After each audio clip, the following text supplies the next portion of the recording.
how shit go. Come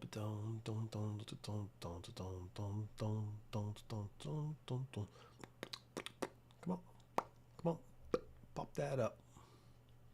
There you go. Big News Japan. All right, that fades away. Eventually. Wow, I left that up for a long time. Okay, there it goes. Music.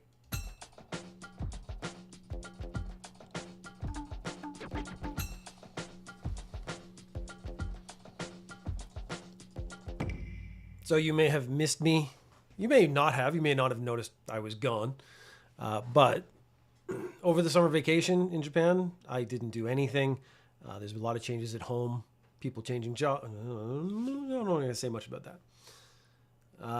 And one of the things I did was sort of reassess the podcasting because I'm paying for hosting, I'm paying for domain names and other stuff. I'm not really making any money off the podcast. Now, I don't really care about not making money, but I have to care about spending money on something I get no return on. So I will be making some format changes. I am, after this episode, going to roll Ninja News Japan into the same feed as C. McBee. Now, you as the listener might not have to do anything. So basically what's going to happen is maybe in a week or two, your podcast catcher is going to search for Ninja News Japan. It will be automatically redirected to the new feed. Now, the new feed is going to have C. McBee and Ninja News Japan in it. And if I come off with a side idea or just want to try something or do something, it's all going to just be in the one feed.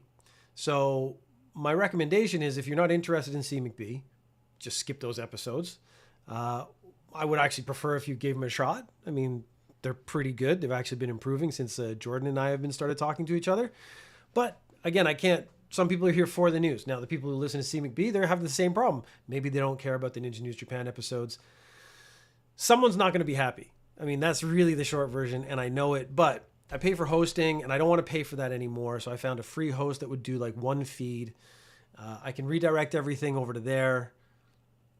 I'm not going to hold myself to a strict schedule. So Ninja News Japan might be just when there's interesting stories, might be once a month, might be twice a month. I don't know yet because I'm trying to balance out like 5 different projects I want to do, and I want to do all of them, which means I have to commit to doing a little bit of everything as opposed to just one thing. I don't know. It's the problem of having many things you want to try and many things you want to do, and just not having the time to do everything you want. Because the dream for me would be Monday, this podcast, Tuesday, write on a book, Wednesday, just do experiments, make t-shirts or something like that, like learn graphic design. A day for learning. I'm trying to learn how to get this AI thing to post links automatically because I'm really bad at social media and I keep forgetting or missing certain spaces where people could be notified about. Like, I just went live. I don't know if anyone got a notification for it. And so hopefully AI can do that for me. It's the only thing I can see AI being useful for me in my life would be doing the dirty work I don't want to do, begging for people to come and listen to my stupid voice and thoughts. Stupid voice and stupid thoughts. I don't want to make those mutually exclusive. Yeah,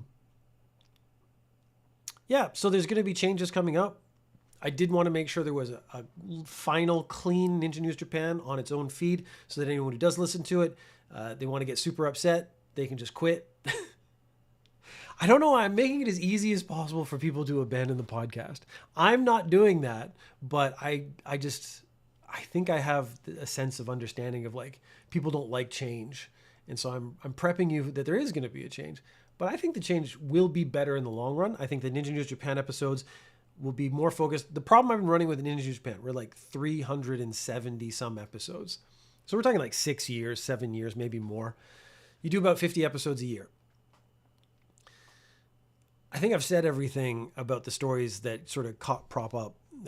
I think I've said everything I can about the stories that come up regularly. Like the stealing panties off someone's balcony, and then they go to the guy's house and he's got like 1 million bags of like vacuum packed panties.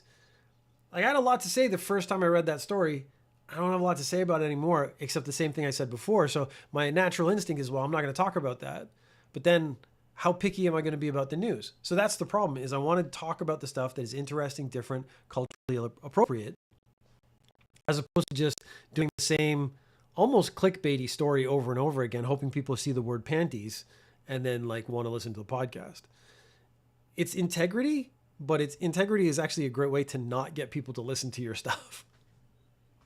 If I'm being really honest. So we're going to do this episode. It's going to be lovely. I've chosen some great stories because I've had 3 weeks of stories to choose from. So I've chosen the ones that I was most interested in, that I would like to dig into a little more detail. Hopefully you feel the same way. Hopefully you come with me on the ride to the new podcast channel, because you don't have to do anything. I also was thinking about like deleting all the YouTube videos, all the old ones, because nobody watches them.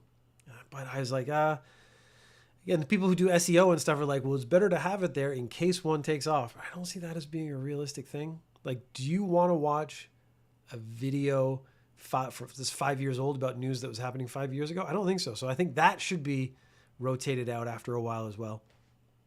This is irrelevant. This is just some of the stuff that was going on in my life over the last 3 weeks because of big holiday stuff. And yeah, I needed to reorganize my life. It's something you should do every now and then as well. Sit down and go like, is there anything I want to change? Anything I want to do more? Anything I want to do less? I want to keep doing podcasts. I love doing podcasts.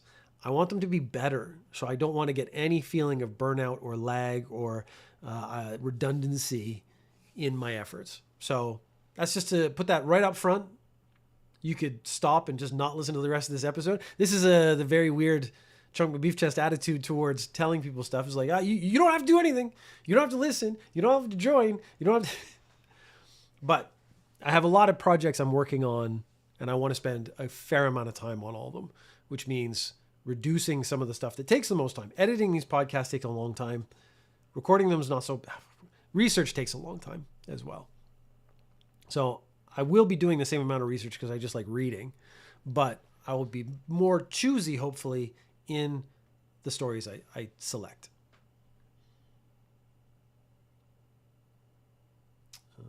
Where is it? Okay, that was it. Yeah, let's do that again. The Japanese Air Self-Defense Force, so this is like the Air Force for Japan, they have a mascot, which I didn't know about, but it's actually been retired. He was retired, I think, 2 years ago in 2024. It is odd looking. It's a furry looking anime cat boy. So we had a story a couple months ago, and it was like an AI generated elephant with a machine gun that this like unit used as their patch, but they ended up not using it because it was, weirdly offensive. The Japanese Self-Defense Force, they don't call themselves military, shouldn't be posing as aggressive.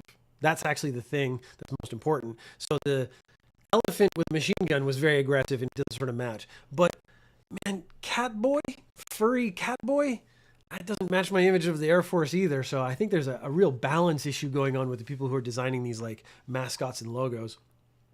But this cat boy called Omaneko was apparently very popular. They did in recruiting posters, commercials, all this other stuff. And anime is a great way to communicate to people in Japan. They are just very attuned to it. It's just a really natural way. Make a cute character, communicate to your audience with a cute character. Everybody's happy.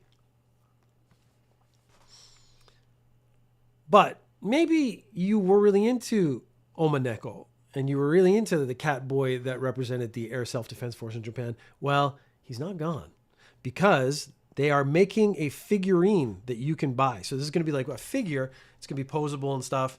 What does it come with? It comes with a rifle, boots, camo jacket, digital camo jacket, and it's like a sky color. It's all sort of blue themed because it's the Air Force. Digital camo, my understanding is it's actually been proven to not be very good, but I don't know. It's just internet news, so I don't know if that's true. They will have 4 faces you can choose from. So face plates you could pull off and put on. So you have 4 expressions to choose from and 7 different hands. So holding things, doing peace symbol. I don't know what else they will actually do.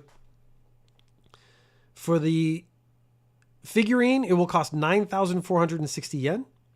But you can only buy it if you're in Japan. So I could buy one. You need a person in Japan's residency to send it to.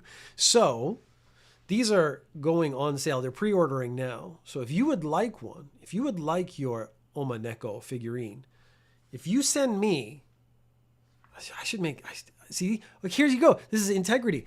I'm not trying to make a profit off this. But then I was like, oh, maybe I can provide a service. I could order it for people, send it to my house. And then if you send me your address, I'll send it to you. And then I'm like, immediately didn't think about making a profit. But yeah, if it's 10,000 yen, I would also have to pay postage. So you're going to have to cover the postage, of course. I'm not going to like pay for your postage for your figurine. Throw me 1,000 yen, 2,000 yen, 10% markup. That seems pretty good. I mean, I'd be willing to do that. If it just comes to my house, I just have to repackage it and send it on again. That's not too much work for me. So I'd be willing to do that. So you can send me a message on all the channels, or you can send a message to chuckmcbeefchest@gmail.com. If you want an Omaneko figurine, 10,000 yen, plus whatever we've worked out with postage and a little bump up for me. And there's my new business is scalping figurines. I wouldn't be doing that. I would not. Again, integrity is going to be the new catchphrase of Ninja Japan. We have integrity. That's why it's boring. But yeah, I would order one and get it for you if I can. They might put a restriction on it, so it would be like maybe only one per household. I could probably get 2 or 3 sending to my friends' houses, but I mean, I don't think anyone's going to take me up on this offer because it's a weird little furry cat boy, but there might be the one person out there who wants it. Send a message and I'll try to do that for you.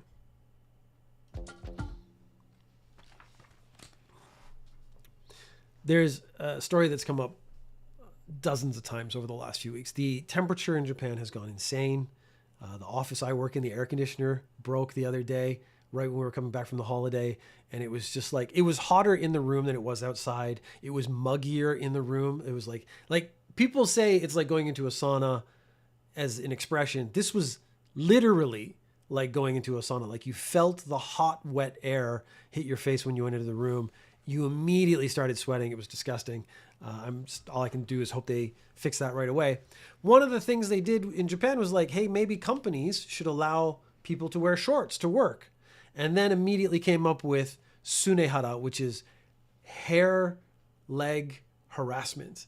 And so the idea is that men's leg hair is so disgusting. It feels like harassment to the people around them. They don't want to see it. They shouldn't have to see it. So by seeing that disgusting element of your body, that's a form of harassment. The harassments in Japan, they've gotten out of hand. Like it's actually now anything that happens becomes some kind of harassment. But this, like most internet things, a lot of internet stuff you hear about Japan, it's not a real thing. Because I didn't hear anyone else talking about sunehara unless they were referring to a news story they read online. And a lot of people were making jokes about it, but I never actually heard someone say like, yes, I would find the idea of looking at a man's legs in the office so disgusting I would consider that harassment. Sorry.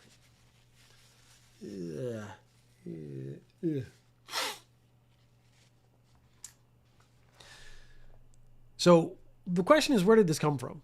So like chicken at Christmas in Japan, it doesn't actually work the way you thought it did. So what happened in the 1970s is KFC did a big promotion around Christmas saying like, hey, buy your Christmas chicken, Kentucky Fried Chicken, for the holiday. And that became a thing in Japan. It became a very successful advertising campaign. And now people grow up with having chicken, usually Kentucky Fried Chicken, quite regularly at Christmas. And they think it's a almost universal tradition, even though it's a very localized thing in Japan.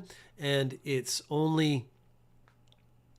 actually the result of an advertising campaign like Valentine's Day or any of these other holidays that were made up by companies who wanted to sell you something. This came about, a body waxing company did an advertising campaign and they coined the term sunehara, saying if you're going to show your legs in Japan, if you're going to wear shorts into the office, you don't want to harass the people around you with your disgusting hairy legs, you should get them waxed. And we just happen to provide that service. So that's where the term came from. But did anyone actually ever complain about sunehara? A survey of 300 people found that 7% said shorts are okay. The other 93% said I would prefer if people didn't wear shorts. But that doesn't mean they were calling it harassment. So that's the actual problem is not many people are too fond of the idea of other people wearing shorts in the office. They just think, I mean, let's face it, if everyone wears pants every day for the last 10 generations, they're going to think you're supposed to wear pants. That's how it is.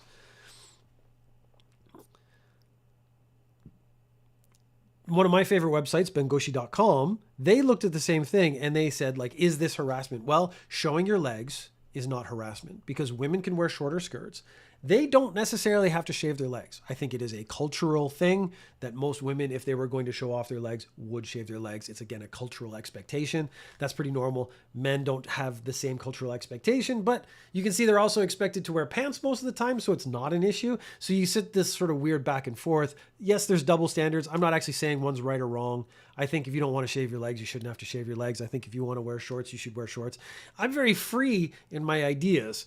But I do like the sort of social idea of how did this actually come to be? Is it actually an issue? Because it doesn't actually seem like any point did anyone say this feels like harassment other than this company that was trying to sell you a waxing service. So what happened is the BBC, they talked about this issue wearing shorts in the office. And then they put in the title, a clickbaity title, saying Sunehara or leg hair harassment or something like that. People on Twitter picked it up. They didn't read the article, which was actually explaining kind of a lot of the stuff I'm just explaining. And they took all the stuff out and they took all the context out and said, like, Japanese women are freaking out over Sunehara in the office now that Japanese men are allowed to wear shorts, which 90% of that is inaccurate, but it makes a way better Twitter post that people then can react to, like, oh, men's leg hair is disgusting. Oh, they should be allowed to wear what they want. Let's fight now. So then the fight happens and you get lots of engagement. No actual person has claimed Sunehara as an actual thing.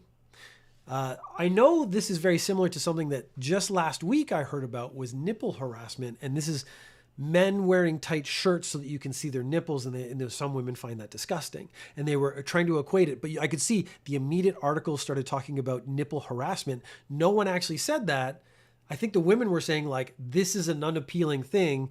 Your nipples are not very attractive. I don't want to see your nipples. And then they were like, well, I need to blow this up to be bigger to get some engagement on the internet. So I'm going to call it nipple harassment because that gets a lot of traction in Japan. And that became a story, but that one didn't get picked up by anybody. So it didn't last very long. So while Sunehara, leg hair harassment, has like been in the news regularly for the last 3 or 4 weeks, nipple harassment came and went in about 2 days. So it's really just a case of, does it pick it up? Does it get picked up? Is it popular? Is it interesting to talk about? Is it a weird Japanese thing? Because there's so many weird Japanese, wacky Japan stories, which is how I started Ninja News Japan, if I'm being really honest, because there was a lot of weird news coming out of Japan because it's a different culture. So it's very interesting. But now I'm getting more into the reality of all this stuff where they make these grandiose statements that turn out to be basically not true. Yes, there is an element of truth, but it's just not how it works in real life. And you should get used to that being true on the internet. And you should get used to that's how it is on the internet.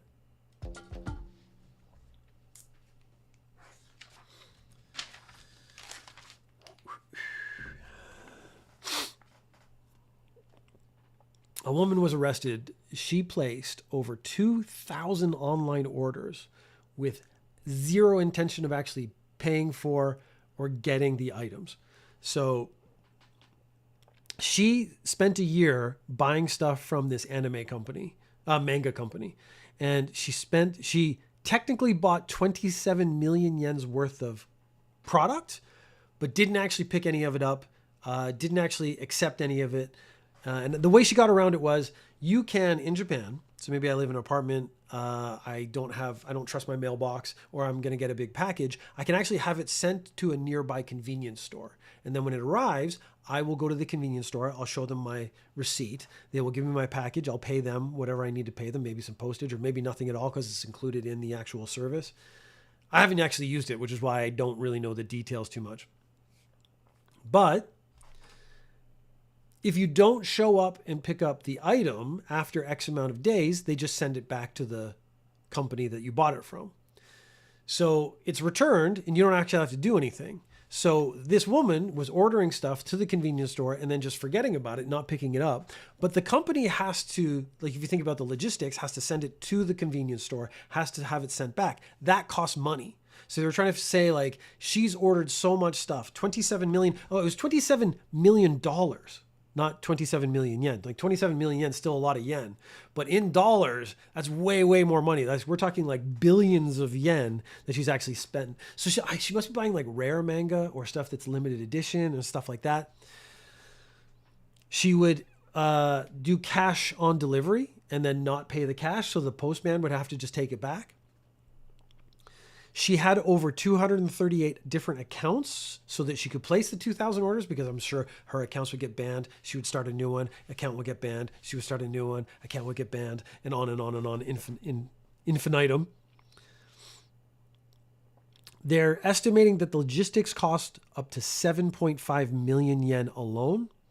They lost sales because some items were listed as not available when they actually should have been available, because they were sent out to the convenience store and then never actually picked up. But that means they couldn't sell it to someone else who actually might want to buy it. So the 7.5 million yen would have been delivery costs for sending it and then have it sent back. But then there's another layer of invisible loss to the company on top of that, where they don't actually get to sell the item to someone who actually would have bought it, given them the money, and actually kept it. The woman said, this is the most Japanese excuse ever, that she did this because of stress and she felt a lot of satisfaction ordering items online. This is considered obstruction of business. And of course she was arrested, and it'll be interesting to see if she gets in trouble, how much trouble she actually gets in, because I don't see them doing jail time, maybe some fines, maybe she has to pay back the 7.5 million yen. That is a lot of money for an individual to pay back. But I think that actually might be fair, and she might stop doing it. There is a website that came out just quite recently that you could go, and it sort of mimicked an online retailer, and you never spent any money. You just pretend to buy stuff. You never put in a credit card, and you get sort of the satisfaction of buying stuff without actually losing any money or causing trouble to another company like this. So it means you don't get arrested. So this seems like the actual website designed for this kind of person who gets a certain satisfaction from buying stuff on the internet. But it doesn't necessarily mean it worked out. But if you knew it was fake, would it still be satisfying? I don't suffer from this kind of stress, so I don't know the answer. Like, if you knew it was not real, would it be the same? Because my feeling is that it wouldn't be.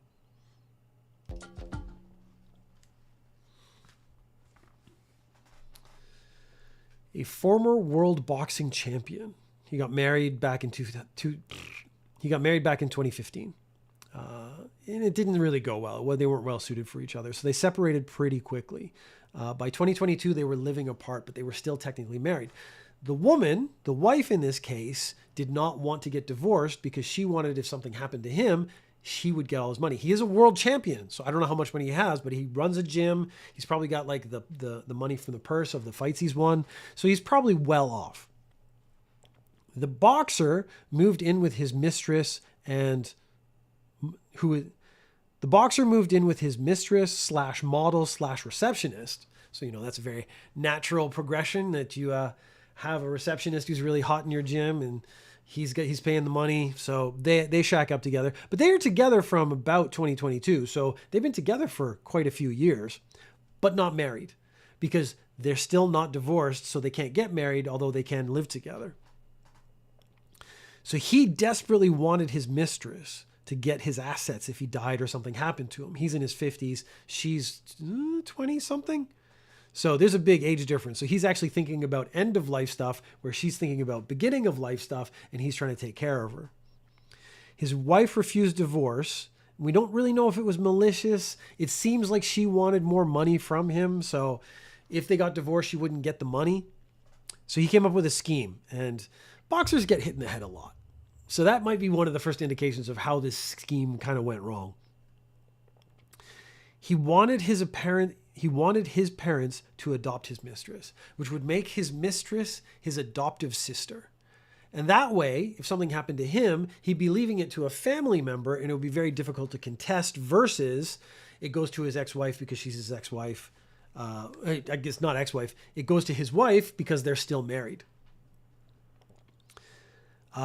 That didn't work out, or he wasn't confident enough. So then he decided he would adopt her himself, which means he would be living and sleeping with his own daughter. She's adoptive, but still his own daughter. But that also meant that his wife, who have not divorced, with whom he has not divorced, would also be an adoptive parent very technically through marriage. So on the adoption form, he forged her signature.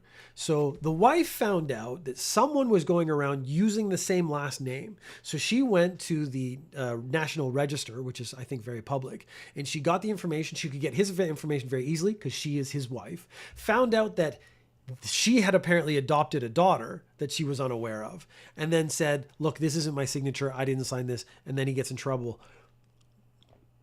The irony is that the divorce was finalized about a month after he had attempted to falsely adopt his mistress and make his daughter his lover. I'm getting more confused as I say this. But the irony is that if he had just waited another month, the actually divorce would have been finalized, and then he could just marry his mistress and made her his legitimate wife, and there wouldn't have been any problem at all.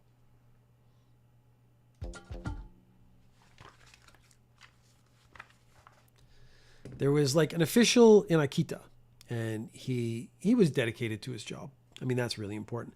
Akita wanted to get a new data center, one of these giant billion-yen data centers that everyone hates, but it can be good for the economy. There's building, there's jobs, there's all that kind of stuff.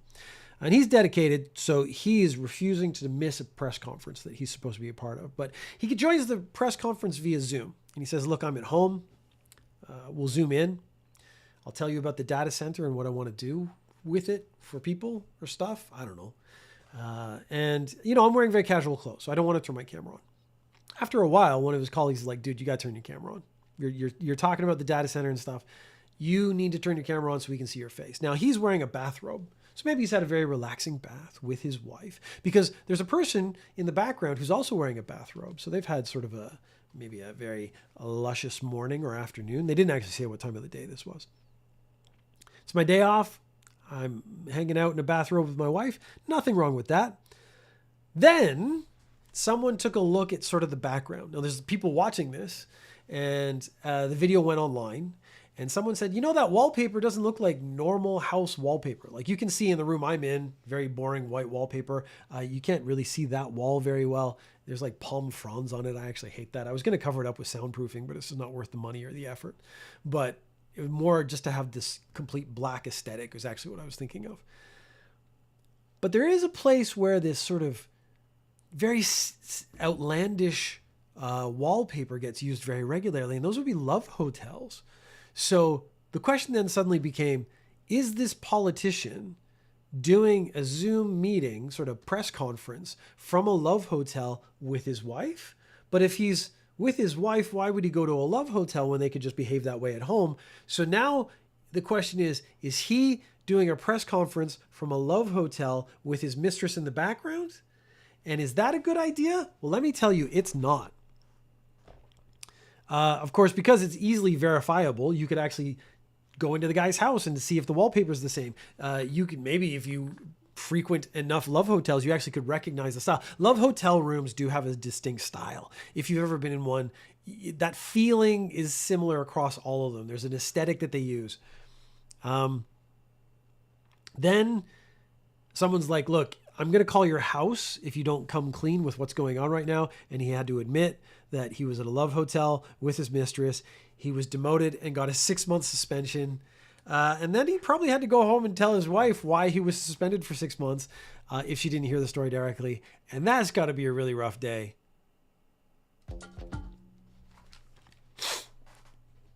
Soaplands are a very weird thing in Japan. I've never been to one. So I'm never going to go to one.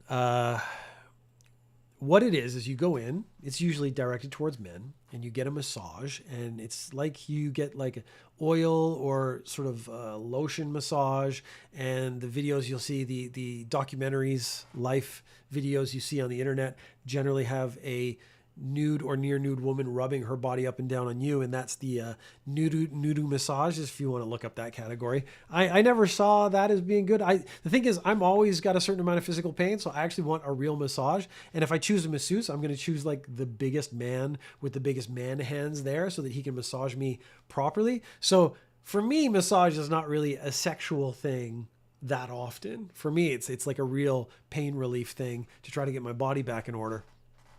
But this is a very popular thing. Now, people will tell you, the massage ends in intercourse of some sort, and that is because. But then that seems a lot like prostitution. You pay for something, you get something else, things happen, bodily fluids are exchanged. I don't know. But the way they get around this is very gray. So what happens is you pay for the massage, and the idea is that the woman likes you so much, she has sex with you voluntarily. So the sex part isn't being paid for because that's voluntary. It's the massage is what you're paying for.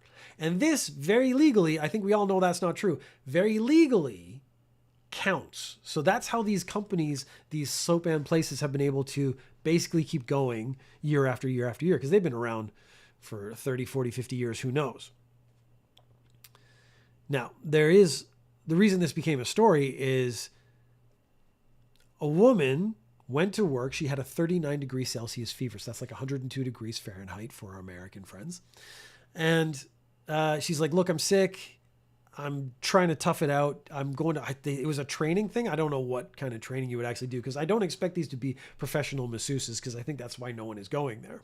So I don't know what they were training in, maybe just like customer service, that kind of thing, or how to make sure you get around the rules because that's actually very important if you're actually running this business. But then the person training them said, like, look, you are clearly sick. You should go home. So they went home. But then someone else from the same soap line calls and says, you just walked out. That's not cool. It's not acceptable. You're fired. So they got fired. So what does she do? Well, she wants to get her revenge because she was sent home by the person training her. God, come on. Okay. Fair enough. So then she calls the police and she says, I didn't have sex because I love my customers so much. I ended up having sex with them because I was getting paid. And that was the whole thing. And now the police can actually go in and they arrest the guy who's running the soapland, 55-year-old man. And that's one of those things where you realize you have to keep, even if you're angry at your employees, if you're doing something illegal, you got to keep everyone very happy because it only takes one person to flip, to turn on you, to ruin the whole thing. And that is exactly what happened because he was rude to one of his employees. Nope. It's our last story. A police box is a very common thing in Japan. It's on corners in cities and stuff. There are these very tiny, tiny police stations, usually like a room in the front, maybe one or two rooms in the back. They'll have a meeting room and like a break room or something like that. They're not big buildings. They're just everywhere so that the police are readily available to you in your town or city or whatever. There's always police around. They received an anonymous tip that a male in his 30s and a female in her 20s were having inappropriate relationships at the police box because the police box only has 2, 3, maybe 4 police officers in it at any time. And they're there almost 24 hours a day. So, at night, it's sort of peak hours, you might have the most people, but when it gets quiet, you're only going to have 1 or 2 cops there. They found out that they had boinked in a room that was set up for the police officers to take naps. They also had boinked in a room that was the storage room. And it also found out that they had a relationship going back a couple of years. They'd worked together in a criminal division. Then they were both at the same police box. And he was married. She was single, but she knew he was married. So they're both kind of guilty of what they're doing here. Both apologized and then resigned. And again, that kind of relates back to my previous statement. If you're going to do this kind of thing, if you're going to behave this kind of way, you have to make sure the people around you either don't have a problem with it or you keep them happy enough that they won't say anything because the instant someone says anything, it all falls apart.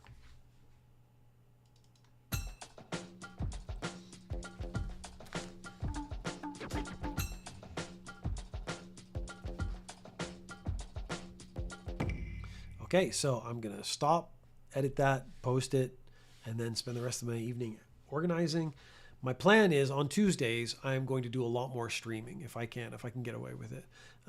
Because I really enjoy streaming when I get interaction, when I talk to people, but it's always the first thing that drops away because I just forget to turn it on or I'm busy or whatever. But anyways, thanks for hanging out. I am now going to, actually we'll stop. And then I have to test one thing.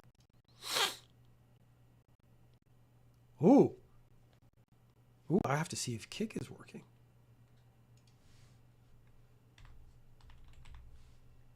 Is Kick working? Okay, I gotta log in. Oh, I don't need I don't remember.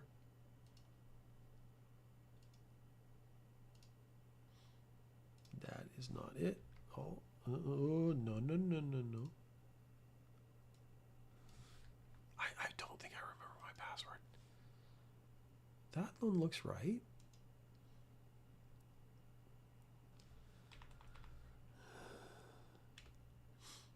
But it doesn't seem to have it there.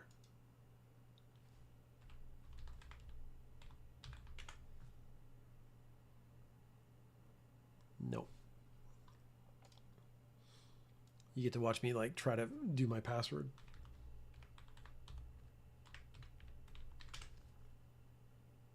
No. God, I forget. Did I just use Google? I don't think so.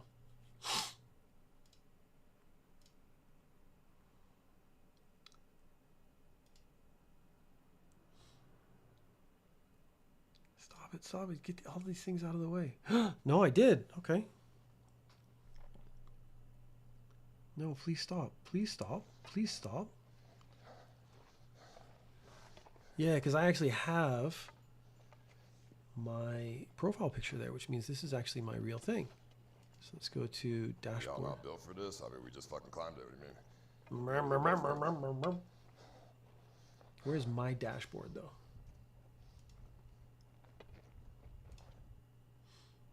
There you go. Is it going? It's going. All right. So I'm back on. I'm tri-streaming now with Twitch, YouTube, and Kick.